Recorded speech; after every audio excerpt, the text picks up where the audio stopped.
جب بھی ہم کوئی کام شروع کرتے ہیں تو ہمارے ذہنوں میں ایک چیز بار بار آ رہی ہوتی ہے، پتہ نہیں کیا بنے گا،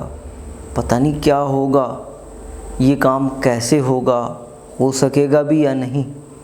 تو یہ ساری کی ساری چیزیں آپ کو ڈاؤٹ کی طرف،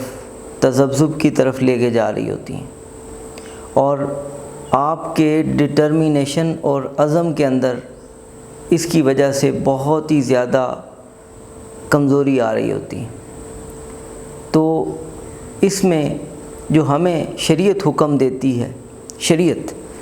اللہ تعالیٰ کی طرف سے جو ہمیں ہدایات، وہ یہ ہیں کہ کوئی بھی کام شروع کرو تو اس میں پر امید رہو، آپٹیمسٹک۔ نبی کریم صلی اللہ علیہ وسلم نے ارشاد فرمایا کہ اللہ تعالیٰ فرماتے ہیں، یعنی حدیث قدسی ہے، انا عند ظن عبدی بی، میں اپنے بندے کے ساتھ اس کے گمان کے مطابق فیصلہ کرتا ہوں، جیسا وہ میرے ساتھ گمان کرتا ہے ویسے ہی میں اس کے ساتھ فیصلہ کرتا ہوں۔ تو اللہ تعالیٰ ہمیں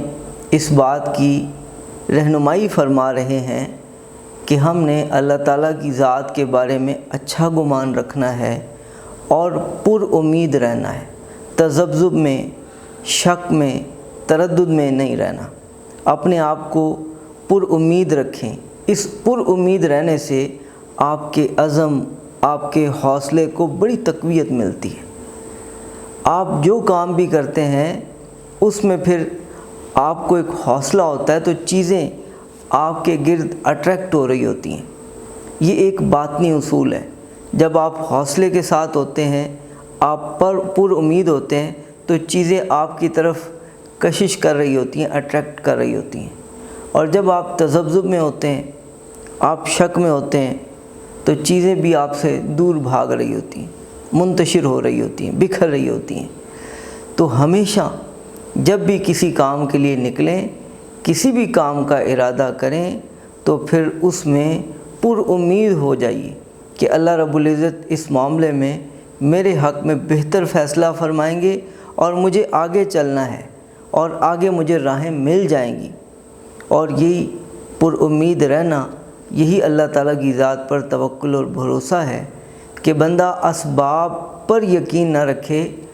اپنی تدبیر کرے، اور اللہ تعالیٰ کی ذات پر یقین رکھے کہ اللہ تعالیٰ میرے حق میں بھلا ہی کریں گے۔ جو بندہ توکل نہیں کرتا، پر امید نہیں رہتا، وہ زیادہ دیر چل ہی نہیں سکتا، کیونکہ وہ فوری نتیجہ مانگ رہا ہوتا ہے، اور فوری نتیجہ نہیں نکلتا۔ نتیجہ نکلتے نکلتے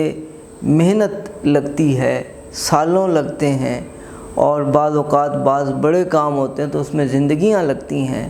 تب نتائج نکلتے ہیں۔ تو بس آہستہ آہستہ لگے رہنا ہوتا ہے، اللہ کی ذات پر توکل اور بھروسہ کرنا ہوتا ہے، امید رکھنی ہوتی ہے۔ تو راستے کے اندر کوئی تکلیف بھی آ گئی، مصیبت بھی آ گئی، اسے بھی برداشت کریں، اور اس کے بارے میں یہ سمجھیں کہ اللہ تعالیٰ کی طرف سے ضرور اس کے اندر کوئی نہ کوئی خیر ہوگی، کوئی بھلائی ہوگی، اس کے ذریعے سے میرے مزاج کو درست کرنا مقصود ہوگا، یا میری رہنمائی کرنا مقصود ہوگا۔ اور اس تکلیف اور مصیبت کے بعد پھر تدبیر شروع کر دیجئے، پھر چلنا شروع کر دیجئے، اور پر امید رہیے۔ انشاءاللہ مستقبل آپ ہی کا ہوگا، اور اللہ رب العزت آپ کو ضرور اپنی بے انتہا عنایات میں سے، بے انتہا خزانوں میں سے آپ کے مقدر کے مطابق ضرور عطا فرمائیں گے، اور آپ کی محنت کو ضائع نہیں کریں گے۔